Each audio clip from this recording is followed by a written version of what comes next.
हम बात करेंगे राजस्थान के एकीकरण की। ऐसा कोई एग्जाम नहीं है कि राजस्थान के एकीकरण से प्रश्न नहीं आता हो।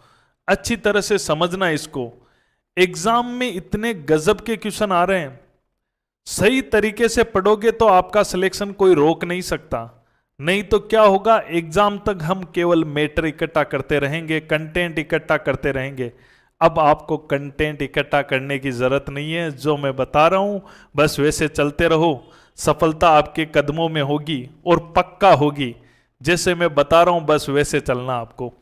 राजस्थान का एकीकरण, इतने जटिल क्वेश्चन आजकल इससे पूछे जा रहे हैं कि हम जो पढ़ाई कर रहे हैं वो कहीं ना कहीं सफिशियंट नहीं है। तो पूरा हिंदी ग्रंथ अकादमी पर आधारित पूरा रिसर्च करके अपन पढ़ेंगे।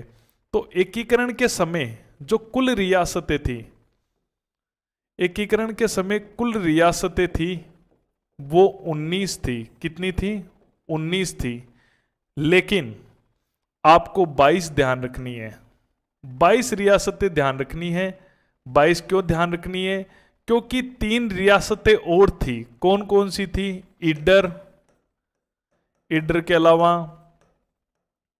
विजयनगर और उसके अलावा दांता। ये तीनों गुजरात में मिला दी गई है। तो आपसे पूछे कि कितनी रियासतें थी, 19 थी कि 22 थी, तो आपका उत्तर क्या होना चाहिए? 22 थी। ये सही होगा, क्योंकि राजस्थान में 3 रियासतें और थी। एक तो थी ईडर, एक थी विजयनगर, एक थी दांता। ये तीनों की तीनों गुजरात में मिला दी गई है। तो कुल रियासतें 19, कुल रियासतें कितनी थी? 19 रियासतें थी। और 22 ऑप्शन आ जाए तो 22 ही सही होगा। ये 3 रियासतें और थी जिन्हें गुजरात में मिला दिया गया था। और ठिकाने थे 3। ठिकाने कितने थे? 3 थे। ये ठिकाने क्या होते हैं? रियासतों में राजा राज करते हैं और राजाओं के नीचे राज करते हैं ठाकुर। राजाओं के अधीन होते हैं।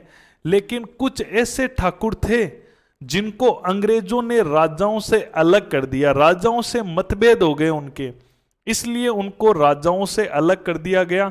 वो अपना अलग शासन चलाते थे, वो राजाओं के अधीन नहीं होते थे। ऐसे ठाकुर जो राजाओं के अधीन नहीं थे वो ठिकाने वाले कहलाए। ऐसे 3 ठिकाने हमारे राजस्थान में थे। चीफ कमिश्नर प्रांत, ये अंग्रेजों के कब्जे में था। चीफ कमिश्नर प्रांत था अपने एक अजमेर मेरवाड़ा, जो अंग्रेजों का केंद्र हुआ करता था। अजमेर मेरवाड़ा, ये हमारे एकीकरण के समय की स्थिति है। 19 रियासतें, 3 ठिकाने और 1 चीफ कमिश्नर प्रांत। तो देखो थोड़ा सा राजस्थान के अंदर, तो सबसे बड़ी रियासत जो थी, सबसे बड़ी रियासत थी मारवाड़ या जोधपुर। जोधपुर कह दो या मारवाड़ कह दो। यह सबसे बड़ी रियासत थी मारवाड़। यह सबसे बड़ी रियासत थी। सबसे छोटी रियासत थी शाहपुरा। सबसे छोटी कौन सी थी? शाहपुरा रियासत। यह सबसे छोटी हुआ करती थी। और सबसे पुरानी रियासत थी मेवाड़, जिसे उदयपुर भी कहते हैं। उदयपुर या मेवाड़। और सबसे नई रियासत थी वो थी झालावाड़। झालावाड़ 1838 में बनी थी। सबसे बड़ी रियासत जब एकीकरण हो रहा था तो सबसे बड़ी रियासत थी जोधपुर। मारवाड़ होनी थी भाई, इसके अंदर बाड़मेर, बालोतरा, ठीक है, और ये पाली पूरा आता था, नागौर, कुचामन डीडवाना क्षेत्र, बीकानेर के नीचे वाला इलाका जो नागौर वाला है वो, बीकानेर तो बीकानेर अलग रियासत थी, नीचे का इलाका बीकानेर का, थोड़ा बहुत जैसलमेर का इलाका जो पोखरण वाला बेल्ट है वो। इस प्रकार से बहुत बड़ी जालोर, सांचौर, ये सब इलाके मारवाड़ रियासत के अंग हुआ करते थे। तो बहुत बड़ी रियासत थी। और सबसे बड़ी रियासत हो गई। सबसे छोटी रियासत शाहपुरा थी। सबसे छोटी रियासत शाहपुरा रियासत। और सबसे पुरानी थी मेवाड़। मेवाड़ का वंश जो गुहिल वंश है बहुत पुराना है। कहते हैं कि 734 ईस्वी में बप्पा रावल ने यहां स्थापना की थी, लेकिन मैं कहता हूं ये उससे भी पुराना है। शीला द्वितीय उनके समय का है, ये तो काफी पुराना है। और सबसे नई झालावाड़ थी जो अंग्रेजों ने बना के दी थी 1838 में मदन सिंह झाला को। उसके अलावा हम बात करें तो ठिकाने थे 3। एक ठिकाना था निमराणा। निमराणा था अलवर में। ये ठाकुर राजाओं से अलग हो चुके थे, निमराणा अलवर। और एक था लावा टोंक और एक था कुशलगढ़ बांसवाड़ा। इस प्रकार से निमराना अलवर, लावा टोंक और कुशलगढ़ बांसवाड़ा ये 3 क्या हुआ करते थे, ठिकाने हुआ करते थे। और एक चीफ कमिश्नर प्रांत था जो अजमेर मेरवाड़ा के नाम से जाना जाता था। तो एक था चीफ कमिश्नर प्रांत जो किस नाम से जाना जाता था, अजमेर मेरवाड़ा के नाम से जाना जाता था। ये है चीफ कमिश्नर अजमेर मेरवाड़ा। अजमेर मेरवाड़ा। तो ये सीन था पहले का। अब देखो एकीकरण की जो मैं बातें बता रहा हूं उनको अच्छी तरह से आपको याद रखनी है, अच्छी तरह से समझना है।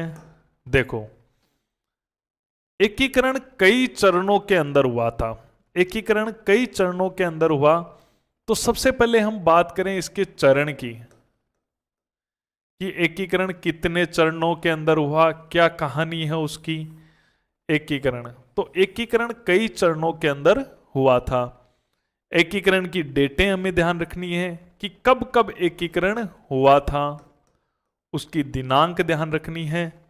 उसके अलावा उसका नाम क्या रखा गया था, ठीक है, नाम क्या था, उस चरण का नाम क्या था, ये चीजें आपको ध्यान में रखनी है। उसके अलावा उसमें कौन कौन सी रियासतें थी, रियासतें कौन कौन सी शामिल हुई थी ये आपको पता होनी चाहिए, कौन सी रियासतें शामिल हुई थी। उसके अलावा आपको पता होना चाहिए उनकी राजधानी कौन सी थी। उसके अलावा आपको पता होना चाहिए कि उनके उद्घाटनकर्ता कौन थे, उनके उद्घाटनकर्ता कौन थे, कि कौन उनका उद्घाटन करता था और कहां पर उनका उद्घाटन हुआ था, उद्घाटन स्थान। ये एग्जाम के अंदर पूछे जाते हैं। अभी तो ये सारणी याद कर लेना। मैं कहता हूं कि निश्चित रूप से अभी ये सारणी और बड़ी है। अभी मैं कुछ महत्वपूर्ण बातें आपको बता रहा हूं, इसको ढंग से समझना अच्छी तरह से। तो एकीकरण जो है वो कई चरणों के अंदर हुआ था। 7 चरण लगे थे। कितने चरण लगे थे? 7। प्रथम, द्वितीय, तृतीय, चतुर्थ। पूरी स्टोरियां बताऊंगा आपको, कोई गाइड कोई किताब है वो छेड़ने की जरूरत नहीं है। छठा और 7वां, सप्तम कह दो, 7वां कह दो, ठीक है। पहला दूसरा लोगे तो 7वां वैसे कर लो चाहिए, ठीक है। आधा आधा हो गया मेरा तो, प्रथम द्वितीय तृतीय चतुर्थ वैसे हो गया। पहला दूसरा तीसरा चौथा 5वां कर लो, या इसको फिर वैसे लिख लो षष्टम, और वैसे करो षष्ठ और सप्तम। पहला दूसरा कर लो। 7 चरण के अंदर एकीकरण हुआ था। तो पहला चरण एकीकरण का कितने चरणों में हुआ? 7 चरणों के अंदर एकीकरण हुआ था। तो 7 चरण एकीकरण के जो है उनको अच्छी तरह से आपको समझना होगा। बस आप तो समझ लो, जितना मैं बता रहा हूं उस अकॉर्डिंग चलते रहो बस।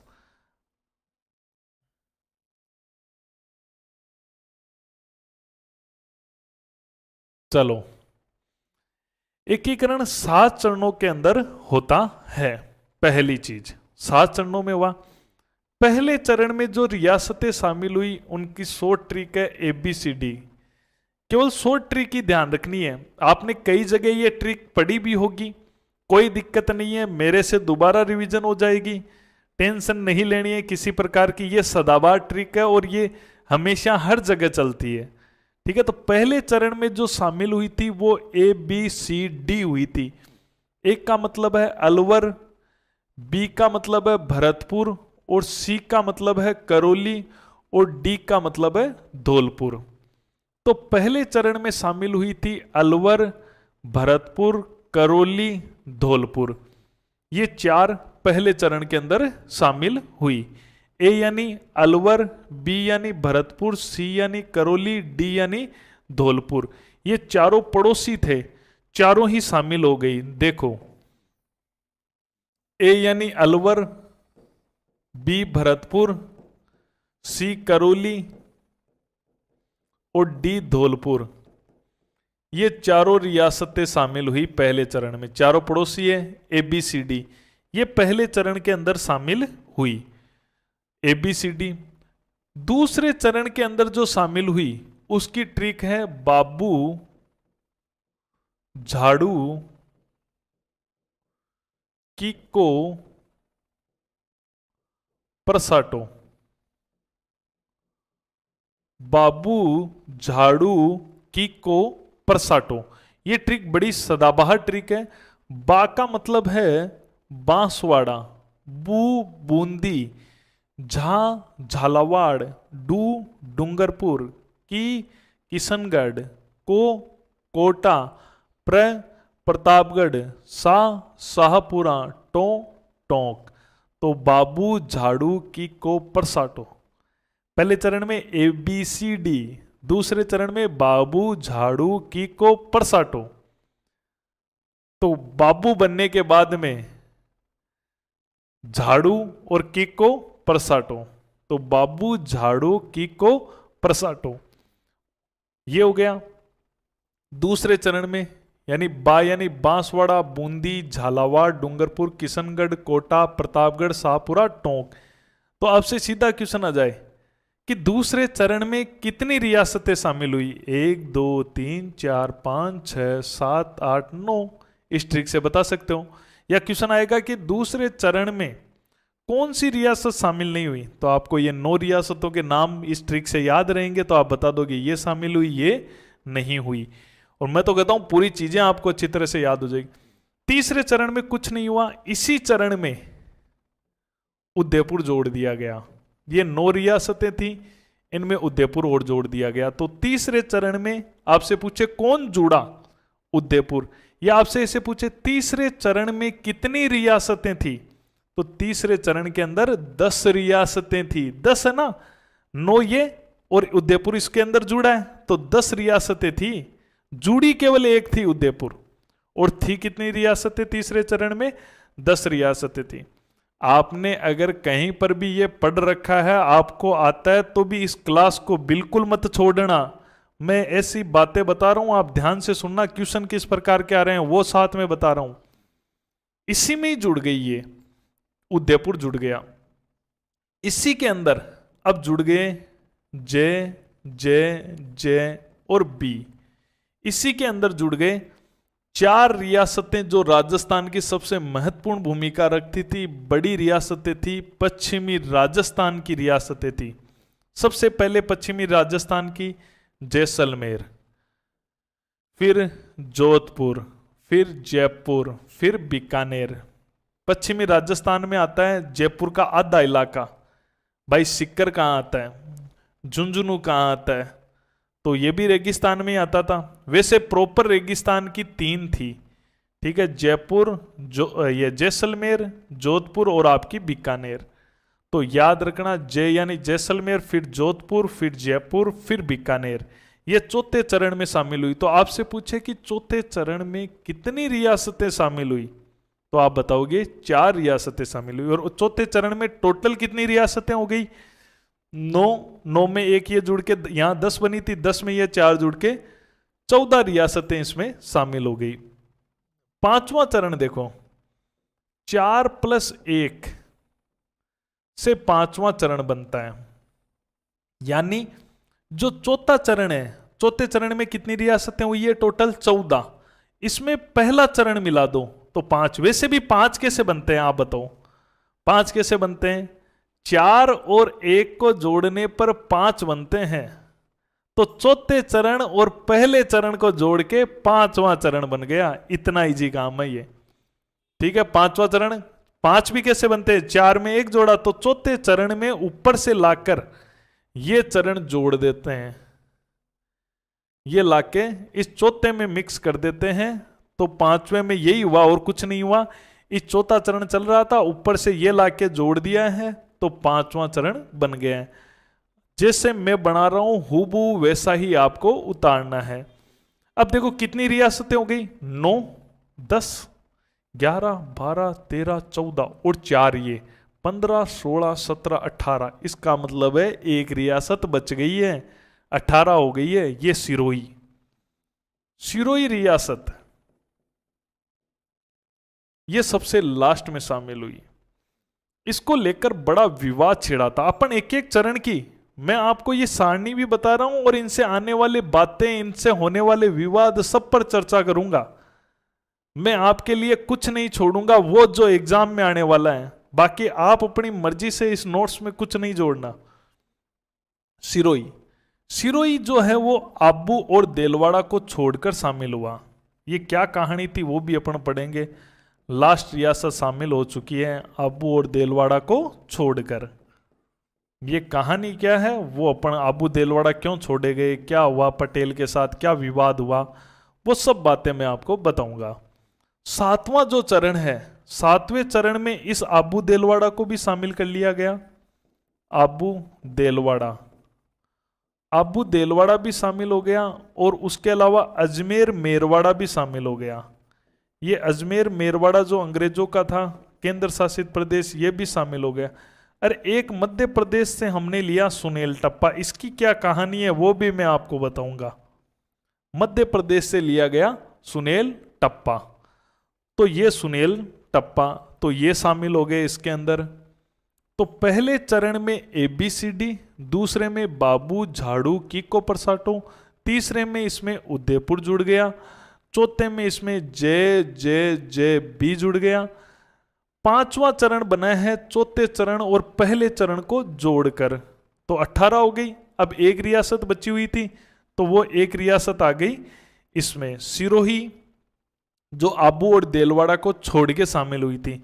7वें चरण में आबू देलवाड़ा वापस आ गया राजस्थान में, अजमेर मेरवाड़ा आ गया और उसके अलावा एक मध्य प्रदेश से सुनेल टप्पा आ गया। अब देखो इनकी डेटें कैसे याद करनी है।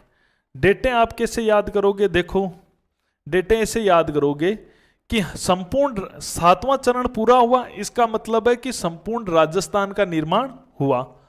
तो संपूर्ण राजस्थान का निर्माण हुआ तो 1 नवंबर 1956, 1 नवंबर 1956 को संपूर्ण राजस्थान का निर्माण होता है। तो इसका मतलब है 7वां चरण कंप्लीट होता है। आपसे एक क्वेश्चन ये भी आ सकता है कि संपूर्ण राजस्थान कब बना? 1 नवंबर 1956 को। हमारा संविधान कब लागू हुआ देश का? 26 जनवरी को। और 26 जनवरी को 1950 को हमारा 6ठा चरण कंप्लीट हुआ था। तो 6ठा चरण कब कंप्लीट हुआ था? 6ठा चरण 26 जनवरी 1950 को, जब हमारा संविधान लागू हुआ तब कंप्लीट हुआ, ये याद रह जाएगा। उसके अलावा देखो इसकी डेटें कैसे याद रखनी है। 18, 25, 18, 18, 25, 18, बस ये तरीका लगाए रखना। 18, 25, 18 याद रखनी है। डेटें पूछेंगे 18, 25, 18 रिवीजन कर लेना। 18, 25, 18, 3, 3, 4, 18, 25, 18, 3, 3, 4, 18, 25, 18, 3, 3, 4 ये हुई। अब देखना चतुर्थ, जिसमें जैसलमेर, जोधपुर, जयपुर, बीकानेर, लगभग राजस्थान का ये 65-70% हिस्सा था। भाई जोधपुर रियासत में लगभग जिले खूब आ रहे थे, जयपुर में भी खूब आते थे, ठीक है, और बीकानेर में भी बड़ा था, जैसलमेर भी बड़ा था। लगभग 65-70% भाग ये 4 जिले ही रखते थे पूरे राजस्थान के। ये शामिल हो गए ना, तो पटेल के सांस में सांस आ गई कि अब लगभग राजस्थान बन चुका है। तो लगभग राजस्थान बन चुका है, तो हमने इस दिन बनाया राजस्थान दिवस। ये कहानी है 30 मार्च की। चौथा चरण, तो इसी चौथे चरण के कारण से राजस्थान दिवस मनाया जाता है 30 मार्च को। 30 का आधा कितना होता है? 15, और 5वां चरण 5वें महीने में। ये याद करने के लिए है, ताकि अपनी आसानी हो जाए याद करने के लिए, ठीक है। अब उसके अलावा देखो, ये जो है ये तो तीनों 1948 में है, और ये दोनों 1949 में है। ये इनकी डेट हो गई। एक बार वापस रिवीजन करवा रहा हूं। 1 नवंबर 1956 को संपूर्ण राजस्थान का निर्माण होता है, 1 नवंबर 1956 को। 26 जनवरी 1950 को संविधान लगता है, इसका मतलब छठा चरण हुआ है, ऐसे याद रखना है। 18-25-18 18-25-18 3-3-4, ठीक है, ये तो रट ही लो, 18-25-18 3-3-4। चतुर्थ तो याद रह जाएगा, बड़ी बड़ी रियासतें शामिल हुई, राजस्थान दिवस मनाते हैं 30 मार्च को। चौथे चरण, लगभग देखो एकीकरण है ना, वो चौथे चरण तक मान लिया गया है। चौथे चरण में राजस्थान का एकीकरण वो कंप्लीट हो गया है, तो चौथा चरण। फिर 5वां चरण कैसे? 5वें महीने में एक तो, और 30 का आधा 15, और 5वां चरण 5वें महीने में। 3-48 है, 2-50 है। ये हुई सन की बात। 48 3 में है, 2 में 49 है। अब हम बात करते हैं नाम की बात, कि इन चरणों के नाम क्या क्या है। तो इन चरणों के नाम देखो, तो इस चरण का नाम है, पहले चरण का नाम है मत्स्य। क्या नाम है? मत्स्य। इसका नाम रखा गया है मत्स्य संघ। मत्स्य संघ। इस चरण का नाम रखा गया मत्स्य संघ। मत्स्य संघ रखा गया इस चरण का नाम।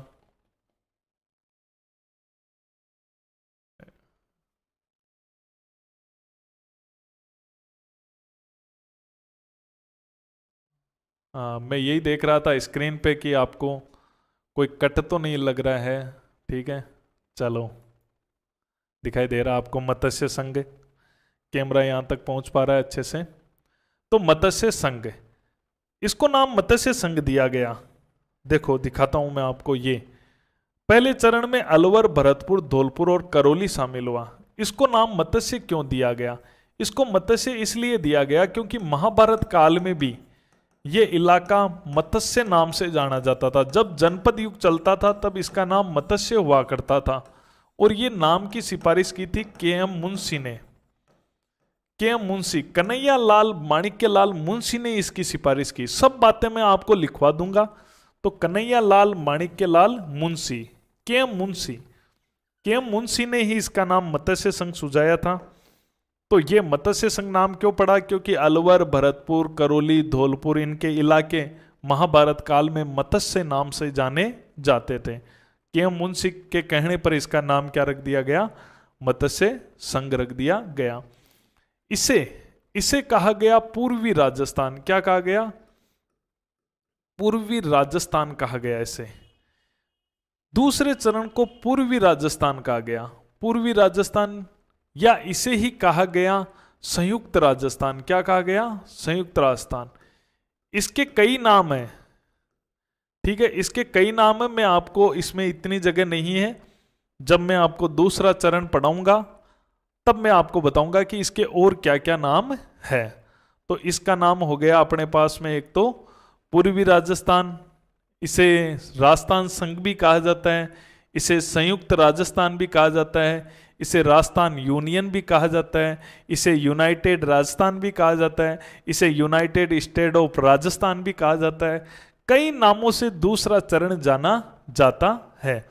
इसे वैसे जनरली पूर्वी राजस्थान कहा जाता है। तो ये पूर्वी राजस्थान क्यों नाम पड़ा? देखो, जो दूसरा चरण है, दूसरे चरण के अंदर आप देख रहे हो कि दूसरे चरण में कौन कौन सी रियासतें शामिल हुई है। बाबू, झाड़ू, किको, परसोटो। बा यानी बांसवाड़ा, बाबू, बू यानी बूंदी, बाबू, झा झालावाड़, डू डूंगरपुर, बाबू झाड़ू, किको किशनगढ़, किको कोटा, किको परसाटो प्रतापगढ़, सापुरा, तो टोंक। तो इस प्रकार से ये रियासतें किधर की है? ये क्या राजस्थान के पश्चिम की रियासतें हैं या पूर्वी राजस्थान की रियासतें? मुझे बताओ भाई, ये किस तरफ की रियासतें हैं राजस्थान में? तो ये राजस्थान में पूर्वी राजस्थान की रियासतें हैं, इसलिए इसे क्या कहा गया? पूर्वी राजस्थान नाम दिया गया। तो इसका पूर्वी राजस्थान नाम वो सटीक लगा। ठीक है, इसमें फिर क्या हुआ? इसके अंदर उदयपुर संयुक्त हो गया, इसमें उदयपुर जुड़ गया, तो इसी को नाम रखा गया संयुक्त राजस्थान। क्या नाम रखा गया? संयुक्त राजस्थान। इसका नाम रखा गया संयुक्त राजस्थान। तो यही संयुक्त राजस्थान के नाम से जाना गया। तो इसे भी संयुक्त राजस्थान कहा गया, ऊपर वाला भी संयुक्त राजस्थान। आप तो इसका पूर्वी राजस्थान अभी ध्यान रखो, ठीक है? इसे संयुक्त राजस्थान कहा गया, ऐसे ध्यान रख लो। उदयपुर इसमें संयुक्त हुआ, संयुक्त हुआ तो संयुक्त राजस्थान। इसके बाद में देखो, इसमें बड़ी बड़ी रियासतें, लगभग राजस्थान का 65% हिस्सा अब शामिल हुआ है। जोधपुर, जयपुर, जैसलमेर, बीकानेर, बड़ी बड़ी रियासतें। इसलिए रियल में वृद्ध राजस्थान मिल गया है भाई। वृद्ध राजस्थान का निर्माण हो चुका है, इसीलिए हम राजस्थान दिवस मना रहे हैं। ये राजस्थान बन गया है। चौथे चरण में ही राजस्थान दिवस मना लेते हैं, चौथे चरण तक का ही महत्व होता है और राजस्थान दिवस मनाया जाता है। पांचवा चरण, अब देखो ऊपर से पांचवा चरण किसे बनाया? चौथा चरण जो वृद्ध राजस्थान है, वृद्ध राजस्थान है, उस वृद्ध राजस्थान में ऊपर से आके संयुक्त हो रहा है।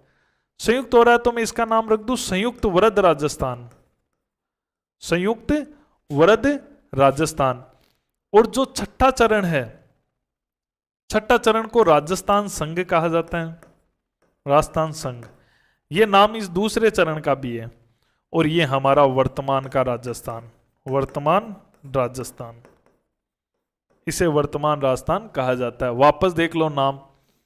महाभारत काल में अलवर, भरतपुर, करौली, धौलपुर मत्स्य संघ नाम से, मत्स्य नाम से जाने जाते थे, इसलिए मत्स्य संघ नाम रखा गया।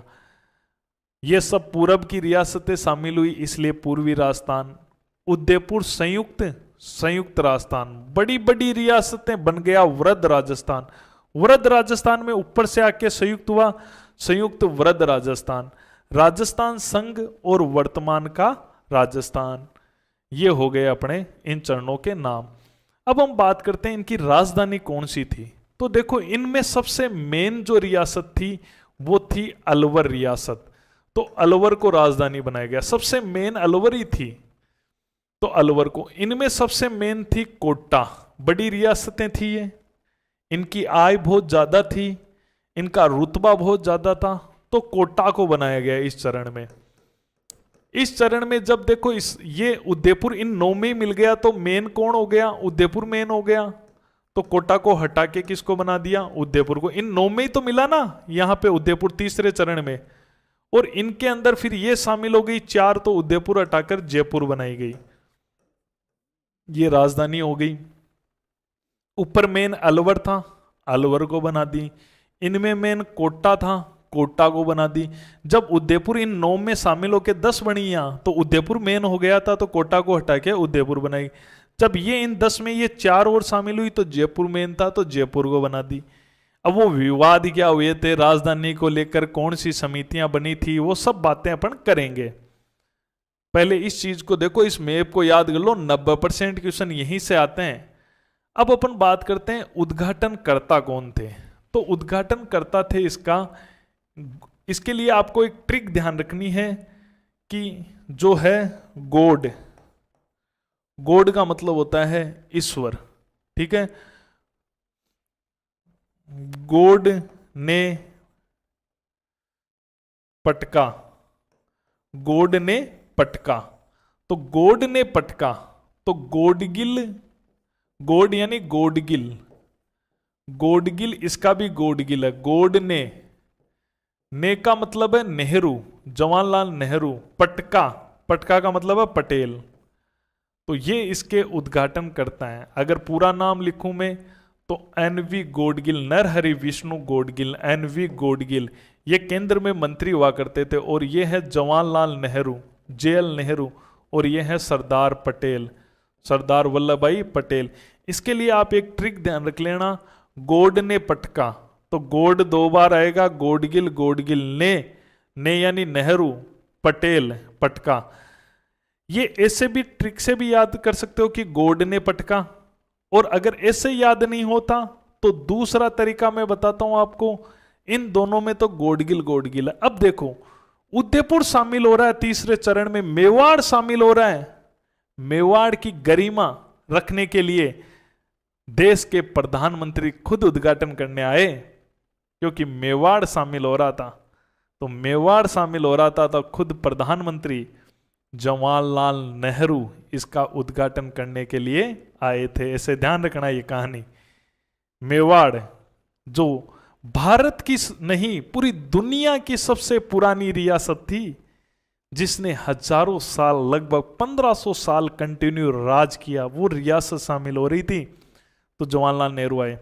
और जयपुर लास्ट एकीकरण है ना, राजस्थान दिवस मना लिया, लास्ट लगभग यही माना जाता है ना मुख्य रूप से। तो राजस्थान दिवस भी मना लिया 30 मार्च को। तो एकीकरण कौन करवा रहे थे? सरदार पटेल करवा रहे थे। तो लगभग एकीकरण हो चुका था। फिर छोटी मोटी चीजें जुड़ती गई, घटती गई, ये चलता रहा। ये सरदार पटेल। अब उद्घाटन स्थान कहां था? तो देखो, उद्घाटन स्थान पहले में था भरतपुर। कौन सा था? भरतपुर। भरतपुर का जो दुर्ग है ना, दुर्ग वो था, भरतपुर में हुआ है उद्घाटन, लोहागढ़ के किले में। भरतपुर दुर्ग यानी लोहागढ़। और इसका हुआ कोटा दुर्ग में, ये किले में कोटा दुर्ग में। इसका भी कोटा में ही हुआ था। ये ध्यान रखना, कोटा के ऐतिहासिक महत्व को बरकरार रखने के लिए, क्योंकि कोटा का राजा थोड़ा नाराज लग रहा था, उसकी गरिमा को बनाने के लिए इसका भी कोटा में ही करवा दिया गया था। ठीक है। और क्योंकि उदयपुर शामिल होने से कोटा को एक तो हटाना पड़ा था, राजधानी से हटाना पड़ा, कोटा के राजा को राज प्रमुख से हटाना पड़ा, तो कोटा में ही कर दिया। ठीक है। तैयारियां वहां पहले से ही बढ़िया हो रखी थी। और वृद्ध राजस्थान का जयपुर में हुआ, सिटी पैलेस में।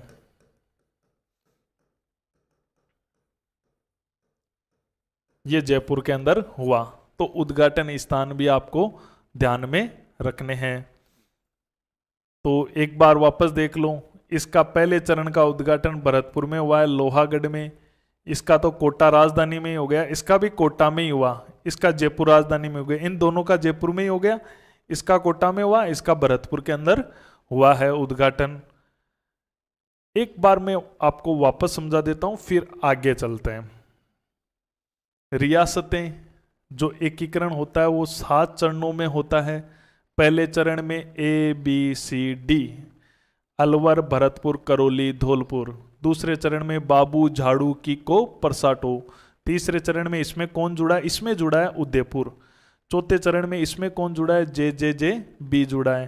फिर 5वां चरण किससे बना है? चौथे में पहला जुड़ा है। फिर एक रियासत बच गई, 18 हो गई, सिरोही। ये आबू और देलवाड़ा को छोड़ के शामिल हुई। फिर 7वें चरण में आबू, देलवाड़ा, अजमेर, मेरवाड़ा और सुनेल टप्पा शामिल कर दिया गया। उसके अलावा डेट की बात करें तो एकीकरण कब कंप्लीट हो गया? 1 नवंबर 1956 को। तो इसका मतलब है 7वां चरण हुआ। छठा चरण कब हुआ? 26 जनवरी 1950 को। 18, 25, 18, 3, 3, 4। चौथा चरण राजस्थान दिवस मनाते हैं 30 मार्च को। 30 का आधा 15 और 5वां चरण 5वें महीने में। 3, 48, 2 गुण 50 हो गई। ये बात अपनी डेट की बात हो गई। अब चरणों के नाम की बात करते हैं तो देखो, मत्स्य संघ पहले का, क्योंकि अलवर, भरतपुर, करौली, धौलपुर ये महाभारत काल में मत्स्य नाम से जाना जाता था, तो KM मुंशी की सलाह पर इसको मत्स्य संघ। पूर्वी राजस्थान, क्योंकि ये रियासतें हैं ये पूर्वी राजस्थान की थी, इसलिए इसे पूर्वी राजस्थान कहा गया। उदयपुर संयुक्त हुआ, संयुक्त राजस्थान। बड़ी बड़ी रियासतें शामिल हुई, वृद्ध राजस्थान। वृद्ध राजस्थान में ऊपर से आके संयुक्त हुआ, संयुक्त वृद्ध राजस्थान। राजस्थान संघ और वर्तमान राजस्थान।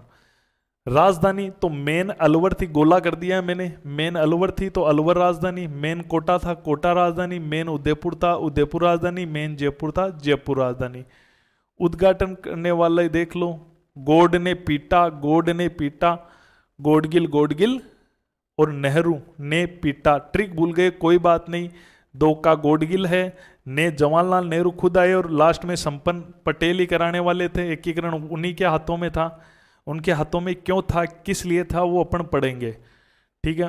उसके अलावा भरतपुर दुर्ग में हुआ है इसका, ये ध्यान रखना, भरतपुर दुर्ग में, इसका कोटा दुर्ग में, कोटा में, और सिटी पैलेस जयपुर के अंदर हुआ है। तो ये सारणी आपको अच्छी तरह से ध्यान में रखनी है।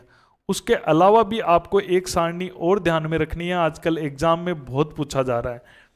यही सारणी मैं दोबारा बनाऊंगा लेकिन अलग तरीके से, ठीक है। अगले पेज में चलते हैं। आप तो बस समझते रहो, ठीक है। ये चरण वापस लिख रहा हूं, एक बार चरण चरण ही लिखूंगा ताकि सारणी वो बरकरार रहे। आप एक पेज में बना सको, मुश्किल है बनना तो, लेकिन प्रयास कर सकते हो, एक पेज में बना सकते हो। तो प्रथम चरण, द्वितीय चरण, 7 चरणों में हुआ ना, तृतीय चरण और चतुर्थ चरण। द्वितीय, तृतीय में कुछ में गैप चाहता हूं इसलिए, चतुर्थ, पंचम, षष्टम, षष्ठ और सप्तम, ये है।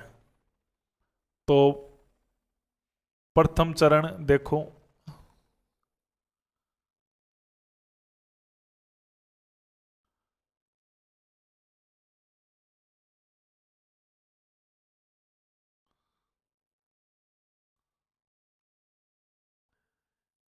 ये है।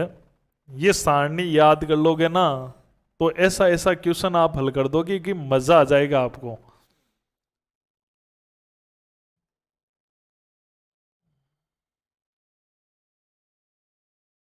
थोड़ा गैप दे देता हूं,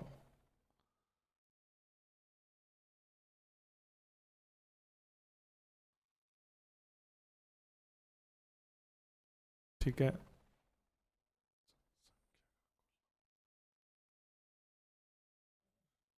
देखो ढंग से समझना इस चीज को।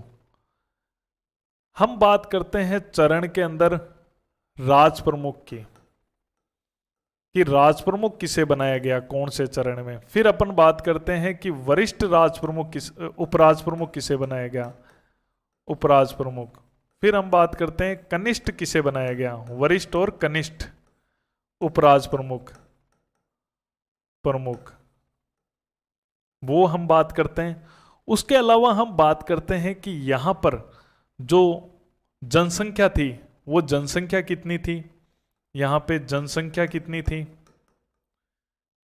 यहां का क्षेत्रफल कितना था। पहले क्षेत्रफल ले लेता हूं मैं, चलो पहले क्षेत्रफल ले लेता हूं। क्षेत्रफल कितना है किसका, आजकल यहां से क्वेश्चन आ रहा है, जो हिंदी ग्रंथ अकादमी है बस उसी को फोकस करेंगे। और उनकी जो जनसंख्या है वो कितनी हुआ करती थी। उसके अलावा अगर अपन देखें इनकी तो वार्षिक आय देख सकते हैं, वार्षिक आय। और वार्षिक आय के अलावा आप क्या देखोगे, तो जगह नहीं है, जगह कर लेते हैं, ठीक है। तो क्षेत्रफल और उस हिसाब से जगह भी करनी पड़ेगी। क्षेत्रफल को थोड़ा कम ले लेते हैं।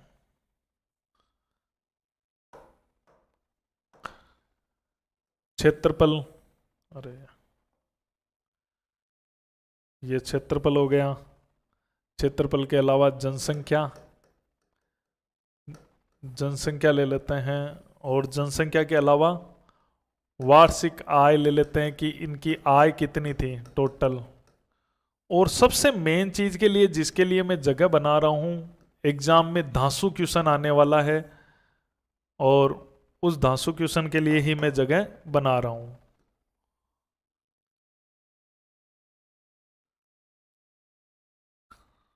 चलो वो क्या है, मंत्रिमंडल। कितने मंत्री बनाए गए, क्या हुआ, वो सब देखते हैं। मंत्रिमंडल, कौन कौन मेंबर थे मंत्रिमंडल के, ये थोड़े से आपको समझने हैं। चलो देखो, पहला चरण जब बना, पहले चरण में कौन शामिल हुए, अलवर, भरतपुर, करौली, धौलपुर। तो सबसे मेन कौन है भाई, अलवर। इसका मतलब है अलवर का राजा ही राज प्रमुख बनेगा। लेकिन अलवर का राजा नहीं बना, उसकी एक कहानी है, वो अपन बाद में देखेंगे। बी, तो 2 नंबर भरतपुर मेन हुआ करता था रियासतों में। अगर इनमें 4 में देखे तो 2 नंबर भरतपुर का रुतबा था, वो भी नहीं बना। इसका मतलब कोई कारण हो रहा है। अलवर को कैंसिल कर दिया गया, जो सबसे महत्वपूर्ण है, उस राजा को नहीं बनाया, भरतपुर के राजा को नहीं बनाया, नंबर आ गया धौलपुर के राजा का। ये कहानी में थोड़ा सा ट्विस्ट है जो अपन पढ़ेंगे। तो यहां धौलपुर के राजा का नंबर आया, और धौलपुर के राजा थे उदय भान सिंह। क्या नाम था, उदय भान सिंह। उदय भान सिंह कहां के राजा थे, धौलपुर के राजा थे। इनका नंबर आ गया राज प्रमुख में, उदय भान सिंह का। ठीक है, अब दूसरे में मेन कौन है, दूसरे में तो कोटा ही मेन है, तो कोटा का राजा बनेगा भीम सिंह। भीम सिंह, राव भीम सिंह है कोटा का राजा, यही बना है। तीसरे चरण में देखो मेन कौन है, उदयपुर। तो उदयपुर वाले को ही बना दिया। उदयपुर का था महाराणा भूपाल सिंह। महाराणा भूपाल सिंह, महाराणा भूपाल सिंह उदयपुर का महाराणा था, उसका नंबर आ गया। चौथे में मेन कौन है भाई, चौथे में मेन है जयपुर का राजा, तो जयपुर को बना दिया गया। जयपुर जो राजधानी थी वही मेन हुआ करते थे, तो जयपुर का राजा था सवाई मान सिंह द्वितीय। तो सवाई मान सिंह जो द्वितीय था जयपुर का, और फिर यही चलता रहा आजादी तक। आजादी के बाद में 1956 तक ये चलता रहा, जब तक हमारा पूरा एकीकरण हुआ। तो उदय भान सिंह धौलपुर, देखो नंबर आना था अलवर का, नहीं आया। तो फिर भरतपुर का आना था, नहीं आया। यहां कोटा मेन था, कोटा का ही आया। यहां उदयपुर मेन है, उसका ही आया। यहां पर जयपुर मेन है, जयपुर का ही आया है। अब इसमें क्या हुआ था, अलवर और भरतपुर के राजाओं का नंबर नहीं आया, न राज प्रमुख में आया न उपराज प्रमुख में आया।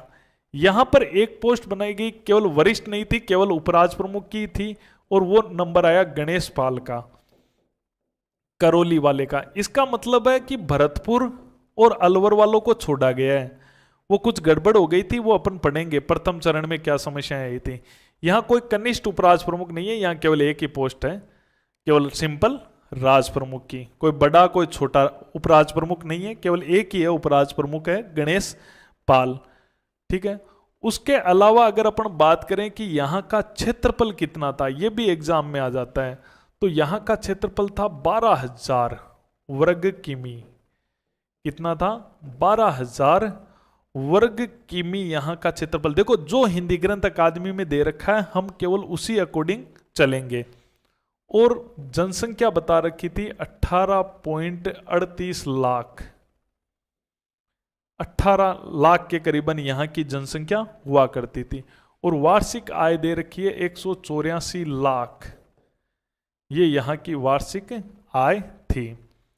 यहां का मंत्रिमंडल, देखो यहां के मंत्रिमंडल में टोटल कितने थे, टोटल यहां पर जो थे वो टोटल रियासतें कितनी थी, टोटल रियासतें थी 4, अलवर, भरतपुर, करौली, धौलपुर।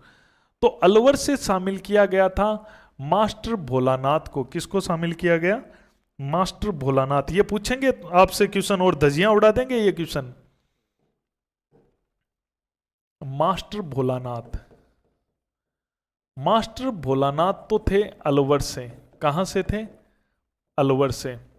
एक आप जगह बना लेना, यहां जगह नहीं मिलेगी। एक मास्टर भोलानाथ, वो था अलवर से। ए यानी अलवर, बी यानी भरतपुर। भरतपुर से 2 जने थे, युगल किशोर चतुर्वेदी, युगल किशोर चतुर्वेदी। भरतपुर प्रजामंडल के मेन हुआ करते थे, आपको पता है, युगल किशोर चतुर्वेदी और गोपीलाल यादव। गोपीलाल यादव, ये 2 तो थे भरतपुर से। ठीक है, ये 2 भरतपुर से थे। भरतपुर से 2 लिए गए थे, कोई लफड़ा हो गया था भरतपुर के अंदर, आंदोलन हो गया था, तो एक और लिया गया था भरतपुर से। 2 भरतपुर से मंत्रिमंडल में शामिल किए गए। अलवर, ए यानी अलवर, बी यानी भरतपुर, सी यानी करौली। करौली प्रजामंडल से लिए गए चिरंजी लाल शर्मा। प्रजामंडल में हम अच्छी तरह से इनके बारे में वाकिफ हैं, सबके बारे में।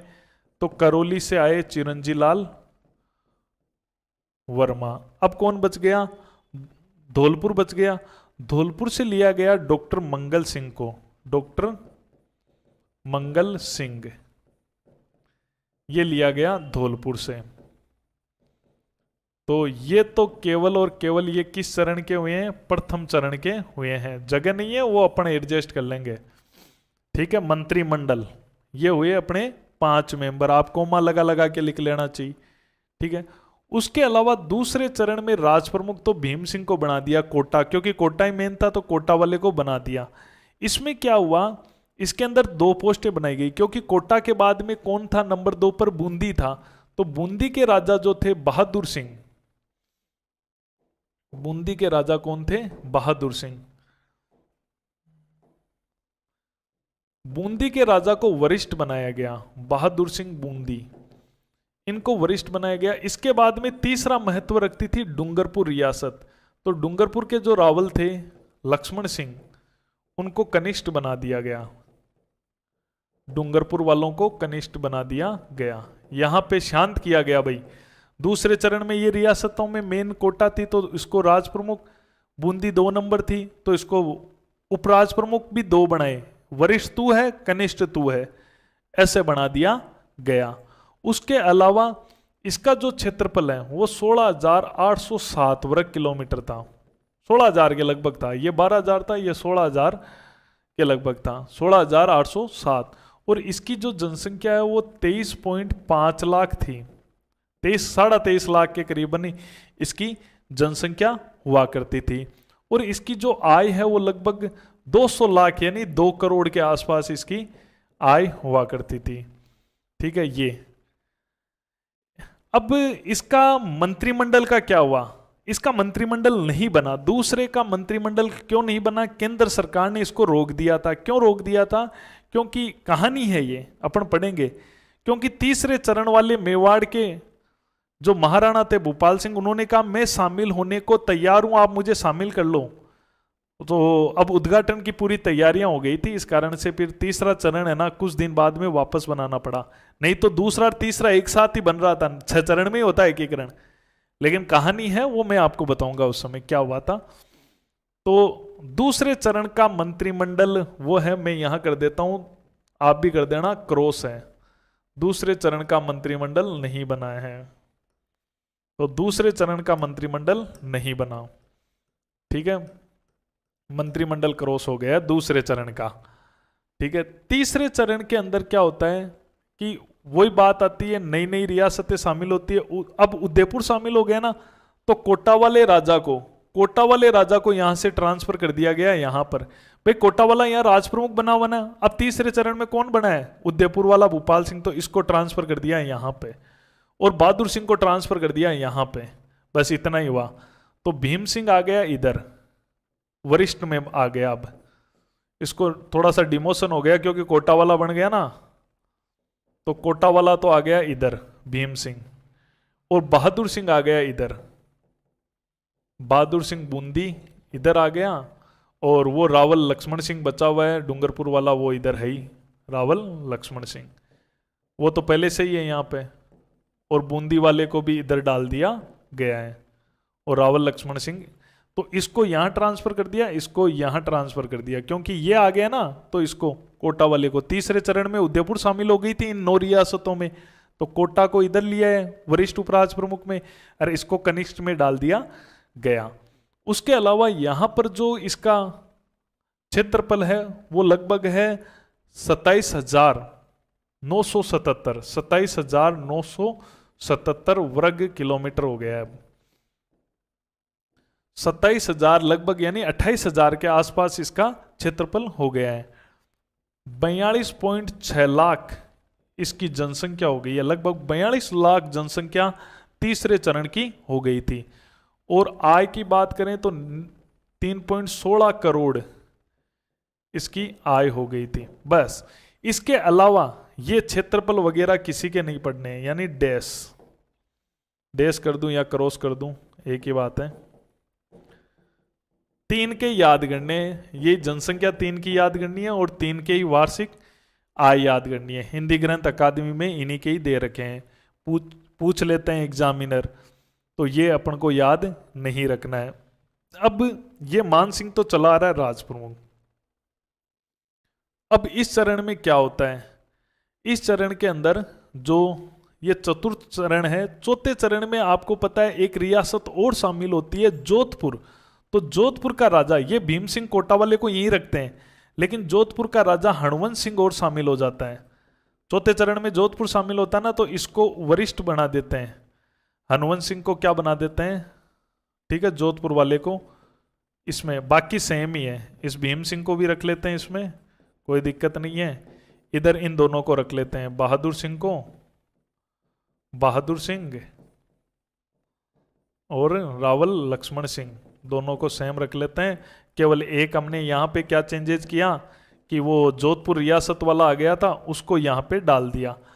इसका क्या हुआ, ये कहाँ गया, ये कहाँ गया भाई, इसको हटा के इसको बनाया गया, तो ये नाराज हो जाएगा भाई, मेवाड़ रियासत के राजा का अपमान कर रहे हो इसको हटा के।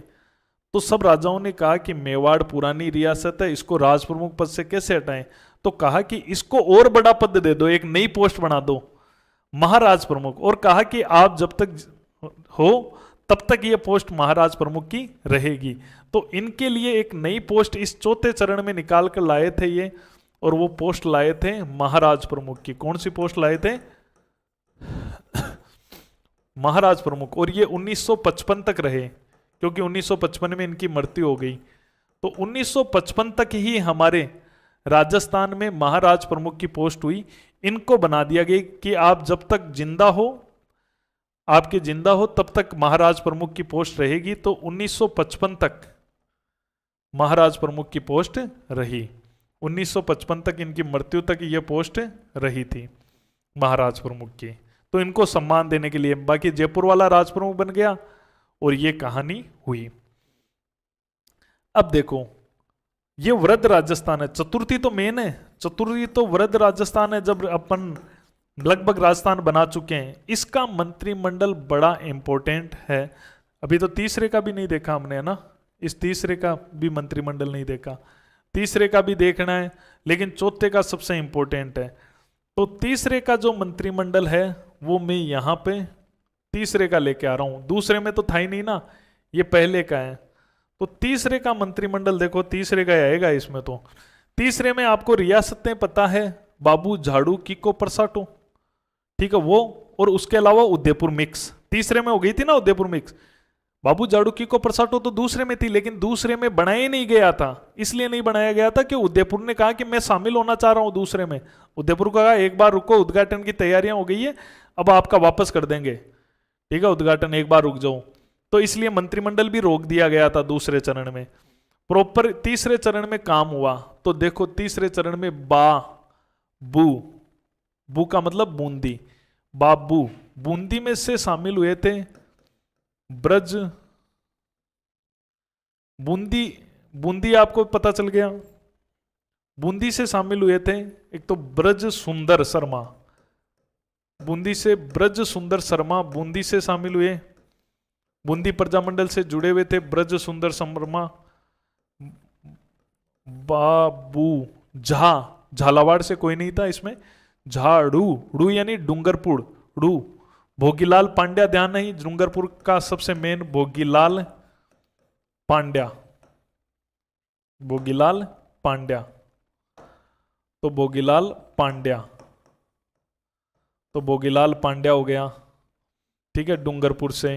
बाबू झाड़ू की किशनगढ़ से कोई नहीं था, की को यानी कोटा, कोटा प्रजामंडल आपको पता ही है हाईजैक हो चुका था अभिनय हरि, यानी कि हाईजैक का मतलब है यही चलाते थे पहले, नैनोराम शर्मा चलाते थे कोटा। तो कोटा ये हो गया कोटा से, ठीक है। बाबू झाड़ो की को परसा टो, की को प्र यानी प्रतापगढ़, सा यानी शाहपुरा, शाहपुरा से शामिल हुआ था गोकुल लाल असावा, गोकुल लाल असावा, गोकुल लाल असावा शाहपुरा से शामिल था, शाहपुरा से, शाहपुरा से थे गोकुल लाल शाह। टो यानी टोंक। फिर इसमें एक उदयपुर शामिल हो गया था ना, तीसरे चरण की बात कर रहा हूं, दूसरे में तो बना ही नहीं था। उदयपुर से 3 आदमी शामिल हुए थे। एक तो हुआ था प्रेम नारायण माथुर, प्रेम नारायण माथुर, और एक शामिल हुआ था प्रेम नारायण माथुर, 5 छठा भूरेलाल बयां, भूरेलाल बयां, भूरेलाल बयां नाम सुना, प्रजामंडल का उपाध्यक्ष था, मेवाड़ प्रजामंडल का उपाध्यक्ष था भूरेलाल बयां। और मोहनलाल सुखाड़िया, मोहनलाल सुखाड़िया, मोहनलाल सुखाड़िया। तो ये लोग शामिल हुए थे आपके उदयपुर से।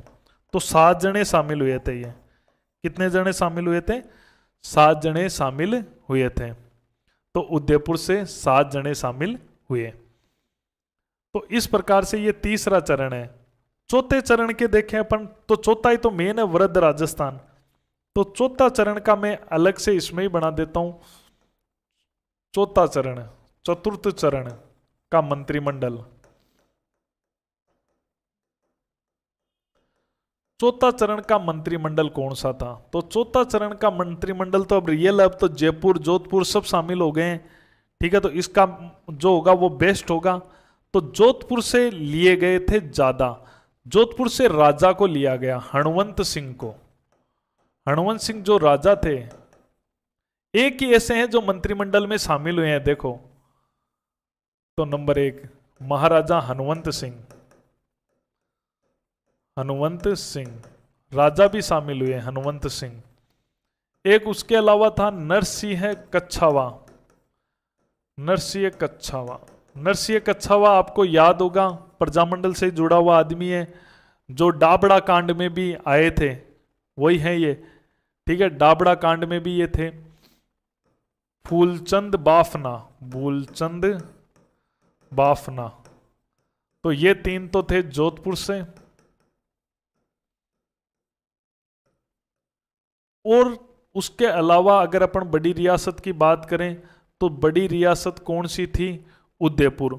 उदयपुर से 2 जने थे, उदयपुर से प्रेम नारायण माथुर, जो पहले तीसरे में भी थे, और तीसरे में भी थे भूरेलाल बयां। यानी कि यहां पे 2 ही मोहनलाल सुखाड़िया को हटा दिया गया है, भूरेलाल बयां। ये 2 उदयपुर से। मोहनलाल सुखाड़िया इस मंत्रिमंडल में नहीं है, जो मेन वृद्ध राजस्थान बन गया हमारा, मेन मंत्रिमंडल यही है, ठीक है। राजस्थान मान लिया गया चौथा चरण में, उसी के अंदर जो बना है वही मेन है। रघुवर दयाल गोयल, रघुवर दयाल गोयल दिमाग में आते ही बीकानेर, बीकानेर प्रजामंडल के मुखिया थे ये। बीकानेर प्रजामंडल वैसे मग्गाराम वैद्य ने बनाया, दोबारा इन्होंने ही बनाया था, जो फेमस हुआ था वो इन्हीं का बनाया हुआ है, रघुवर दयाल का। वकील थे, इनके बारे में पूरी स्टोरी अपन पढ़ते ही है, ठीक है। उसके अलावा वेदपाल त्यागी, वेदपाल त्यागी कोटा से थे, और सिद्धराज ठड्डा,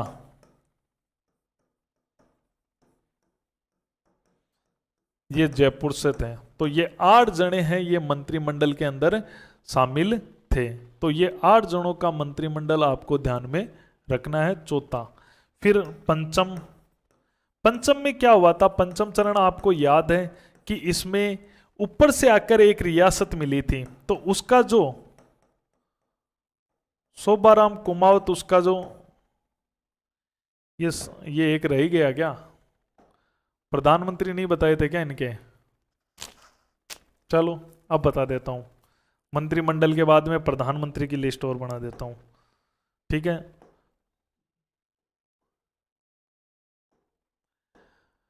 शोभाराम कुमावत क्या था? शोभाराम कुमावत मत्स्य संघ शामिल हुआ था, उस मत्स्य संघ का प्रधानमंत्री था। तो अब मत्स्य संघ तो खत्म हो गया ना, मत्स्य संघ का प्रधानमंत्री था, तो इसको अब इसके अंदर मंत्रिमंडल के अंदर केवल मंत्री का रूप दे दिया गया। पंचम चरण में यह 9वां मंत्री बन गया है जो मत्स्य संघ का प्रधानमंत्री था। देखो शुरू में क्या हुआ था कि जो 4 चरण थे, 4 चरणों में चरण और प्रधानमंत्री, फर्स्ट चरण, सेकंड, थर्ड और फोर्थ, 4 में ही थे प्रधानमंत्री। ठीक है, तो पहले चरण में प्रधानमंत्री जो थे, प्रधानमंत्री वो बनाया गया था अलवर ना, अलवर का शोभाराम कुमावत, ये तो प्रधानमंत्री बना था उस मंत्रिमंडल का जो अभी हमने पढ़ा है। ठीक है, जगह हो तो मंत्रिमंडल के आगे वाला कॉलम प्रधानमंत्री का बना लेना। कुमावत असावा, गोकुललाल असावा, गोकुललाल असावा इसका क्या बना था? प्रधानमंत्री। और तीसरे चरण में तो गोकुललाल असावा को क्या बनाया गया है? मंत्री बनाया गया है तीसरे चरण में तो। और यहां कुमावत असावा वर्मा, माणिक्यलाल वर्मा, माणिक्यलाल वर्मा। और चौथा है हीरालाल शास्त्री। ये कहानी है। देखो वापस एक बार शुरुआत करता हूं एकीकरण के बारे में। एकीकरण के बारे में शुरुआत करता तो देखो एकीकरण के समय 19 रियासतें थी। अगर 22 ऑप्शन आए तो 22 ही करना है क्योंकि 3 गुजरात चली गई थी। उसके अलावा ठिकाने कितने थे? 3 ठिकाने थे। चीफ कमिश्नर प्रांत 1 था। सबसे बड़ी जोधपुर, सबसे छोटी शाहपुरा, सबसे पुरानी उदयपुर, सबसे नई झालावाड़। 3 ठिकाने निमराना, अलवर, लावा, टोंक, कुशलगढ़, बांसवाड़ा और एक केंद्र शासित अजमेर, मेरवाड़ा। ये चरण पढ़ लिए 7 चरणों में हुआ। ये रियासतें, ये इनकी डेटें और ये इनके नाम, ये राजधानी इनकी, ये उद्घाटनकर्ता कौन थे, इसकी ट्रिक भी हो गई और उद्घाटन स्थान कौन से थे। अब हमने इसी को आगे बढ़ाया है। और राज प्रमुख कौन थे? तो देखो राज प्रमुख जो मेन है, अलवर मेन था वो बनना था, लेकिन वो न बन के धौलपुर बना था। न अलवर बना न भरतपुर, दोनों को कुछ ही पद नहीं मिले। क्यों नहीं मिले इसकी कहानी अपन पढ़ेंगे। उसके अलावा देखो भीम सिंह, ठीक है, कोटा तो मेन था तो कोटा का भीम सिंह बन गया, भोपाल सिंह बन गया, मान सिंह बन गया। यहाँ पे करौली था तो करौली वाले को उपराज प्रमुख बना दिया, बाकी यहाँ कोई पोस्ट नहीं थी। यहाँ पे देखो तो 1200 वर्ग किमी का क्षेत्रफल, जनसंख्या, वार्षिक आय आंकड़े रटने हैं। उसके अलावा चारों रियासतों से 5 आदमी लिए गए, भरतपुर से 2 लिए गए, मास्टर भोलानाथ अलवर से, युगल किशोर पूछेंगे मंत्रिमंडल में शामिल कौन नहीं था या कहां से कौन था? युगल किशोर चतुर्वेदी, गोपीलाल यादव। ये तो तुम ऐसे ही बता दोगे क्योंकि प्रजामंडल में पढ़ते हैं कि ये दोनों भरतपुर के हैं, ये करौली का है और डॉक्टर मंगल सिंह धौलपुर का है। ये 5। दूसरे में देखो कोटा रियासत मेन थी तो कोटा वाले को राज प्रमुख बना दिया। बूंदी 2 नंबर थी तो वरिष्ठ उपराज प्रमुख बना दिया। उपराज प्रमुख भी 2 बनाने पड़े यहाँ। और कनिष्ठ बनाया डूंगरपुर वाले को। ये इसका क्षेत्रफल, ये जनसंख्या, ये वार्षिक आय और इसका कोई मंत्रिमंडल नहीं बना। क्यों नहीं बना? क्योंकि तीसरे ने कहा था मेवाड़ ने कि मैं शामिल होना चाह रहा हूं, तो कहा कि अब कुछ दिन में तो इसको शामिल करना ही है, तो अभी मंत्रिमंडल क्यों बनाए, साथ में बनाएंगे। ये शामिल हो गया जल्दी। ये शामिल होते ही अब इसको नीचे लाना पड़ा वरिष्ठ में, इसको और नीचे ले जाना पड़ा कनिष्ठ में। फिर ये हुआ और इसका जो मंत्रिमंडल है ये रहा। ब्रज सुंदर शर्मा बूंदी से तीसरे में बनाए ये, भोगीलाल पांड्या, बिन हरी, गोकुललाल असावा शाहपुरा से। ये 3 उदयपुर से आए, प्रेम नारायण माथुर, भूरेलाल भैया, मोहनलाल सुखाड़िया। इसको फिर राजा को यहाँ 4थे चरण में ये सेम रहे सब, बस जोधपुर शामिल होने पर हनुवंत सिंह को यहाँ शामिल कर दिया गया वरिष्ठ में और इसको उठा के महाराज प्रमुख बना दिया गया। 1955 तक रहे क्योंकि मृत्यु हो गई फिर। अब अपन बात करते हैं चौथे में ये जो लगभग बना है उसका मंत्रिमंडल है। और 5वें में ये शोभाराम कुमावत जो मत्स्य का 5वां चरण क्या था, मत्स्य को लाके तो 4थे में डाला था ना, तो उसका प्रधानमंत्री अब थोड़ी रहेगा, अब उसको यहाँ मंत्री बनाया जाएगा, तो मंत्री बना दिया। ये प्रधानमंत्री है। कुमावत असावा वर्मा शास्त्री, ऐसे याद कर सकते हो, कुमावत असावा वर्मा शास्त्री, इसे ट्रिक से याद कर लो या ऐसे याद कर लो। इसमें कौन शामिल हुआ? उदयपुर। तो उदयपुर का मेन कौन है? माणिक्यलाल। इसमें कौन मेन था? जयपुर। जयपुर का मेन कौन था? हीरालाल शास्त्री। जयपुर प्रजामंडल का हेड ये था, उदयपुर का हेड ये था। और इधर ये टोंक का था, इसकी बहुत चलती थी, गोकुलाल असावा की, और शोभाराम कुमावत अलवर का था। ये पहले चरण, दूसरे, तीसरे, चौथे। फिर प्रधानमंत्री, फिर प्रधानमंत्री की पोस्ट को किस में कन्वर्ट कर दिया गया था? मुख्यमंत्री। तो यह राजस्थान के पहले मुख्यमंत्री भी बने। चौथे चरण बाद में प्रधानमंत्री की पोस्ट मुख्यमंत्री में कन्वर्ट हो गई थी। ठीक है, ये बात हुई। तो अच्छी तरह से समझ गए होंगे आप। ठीक है, बिल्कुल। तो अच्छी तरह से इसको उतारो, इसको तैयार करो। ठीक है, इसका पार्ट 2 अपन जल्द ही पढ़ेंगे। तो तैयार रहें, जैसे मैं बता रहा हूं बस वैसे चलते रहें, एक क्वेश्चन बाहर नहीं आने देंगे। ठीक है, आप तो बस जैसे मैं कह रहा हूं वैसे चलते रहो, बस एक टारगेट रखो।